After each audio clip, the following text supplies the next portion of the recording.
prantsatab lava peale ja siis tükid ei lenda, alguses mõtlesime, et äkki on tükid, aga siis mõtlesime, et tegelikult ta on jumalast tugev Eesti mees, niisugune kaevur ikkagi ja ta tõuseb püsti ja pühib tolmu ära ja siis ta saabki selle taga igatsetud au ja kuulsuse, et kõik imetavad. Oota, mis sa ütlesid? Eesti mees kaevur? Eesti mees kaevur on tugev ka veel. Ühesõnaga maa all pime. Kus tulebki väljagi, et see maailma lõpp lükati edasi, et kui ta oleks ellu jäänud, poleks mingid natukene oodanud ja natuke kannatlikumalt ja poleks seda tähelepanu nii väga tahtnud, siis oleks lõpuks saanud ka selle.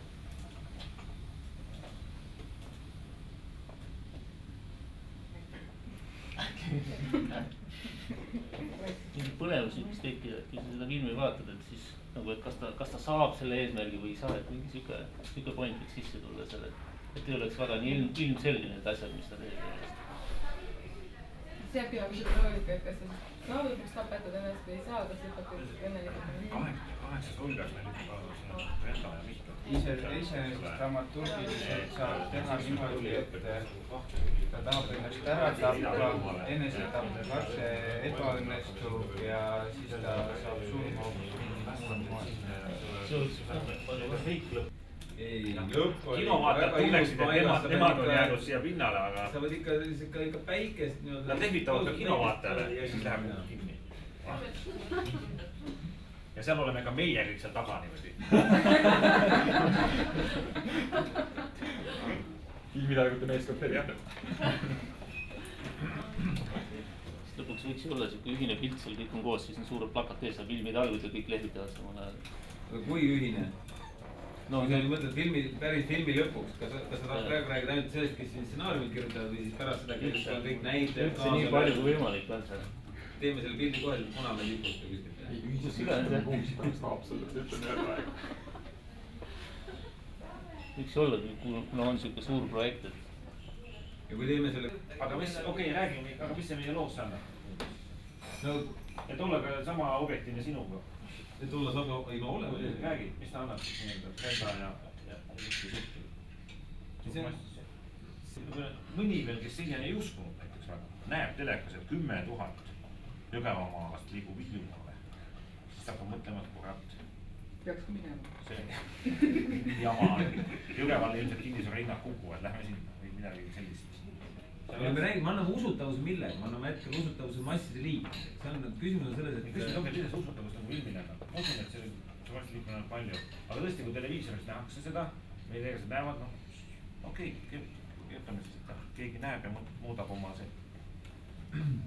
Ei, jah, tegelikult on see kogu aeg, nagu ma olen ütlenud, on see ka idee fix, mis kui vähegi mahub ära, siis me paneme suured massid liikuma ja kui ei mahu ära, siis... Aga kas see sugu on tähtis, mis soost on? Pole Haapsalu liigub kõik. Sa mõtled geiparaadi. Ei, geiparaadi, siis sa tahad ikka, et oleks ainult ikka mehed, et kui oleks ainult mehed. Sest kui me räägime nii-öelda Vikerkaare paraadist, siis seal on kõik igasugused. Noh, ikkagi mehed ja naised. Aga vaata, kui lahe seda vaadata on, kui see suur mass hakkab sinna siit mandri pealt igasuguste vahenditega, võimalike ja võimatute vahenditega proovib sinna jõuda sinna Hiiumaale. See võib juba ise lahe vaatepilt olla. Siis nende seas on need Hiiu murde õpetajad, kes püüavad, noh, inimesed on kõik kiidlaseks hakkavad ja kõik, eks ole, siis püütakse rääkida Hiiu murjet. Ja kui tõesti tekib usk, eks ole, et Hiiumaa pääseb, siis on nüüd, ma võtan ette neid tungi palju sinna, see on loogiline, eks ole. Aga meil on just see, et meil ei ole nagu, meil pole selle Haapsalu tagasi, aga kuna see on Valgedani legendi analoog, siis see peavad olema need mehed. Saariku inimeste raskusele. Läheb põhk, siia peame Hiiumaa kallutama. Kinoposs sõidab kõrvale ja siis kinopossi katus näidatakse juhiseid.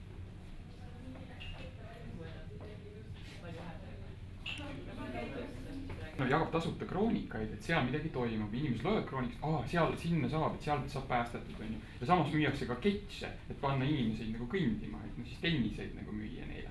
Et ühelt poolt eestlased, et nad lähevadki, mingi krooniku ütles, on ju, no me läheme. Siis võiks jah mingi video olla, kas ma ei tea, keegi kuulab raadiot või seal mingi krapp on käes või mingit telekat väikest vaatab, et näe, vaata seal nüüd, sinna tasuks nüüd minna. Siis kõik järjest levib see info seal teiste vahel. Noh, nagu see meedia mõjutab meid üldiselt, et paneb liikuma massi teatud. Ja suur mass liigub suure teeni ja siis nad peavad korraks seisma jääma, sest tantsijad lähevad mööda. siis läheb rong. oota, mis asja, mis need 1000 tantsijat 10 000-le teevad? no ikka nagu tantsimine on ikkagi. viisakus on teised. viisakus enne kõik.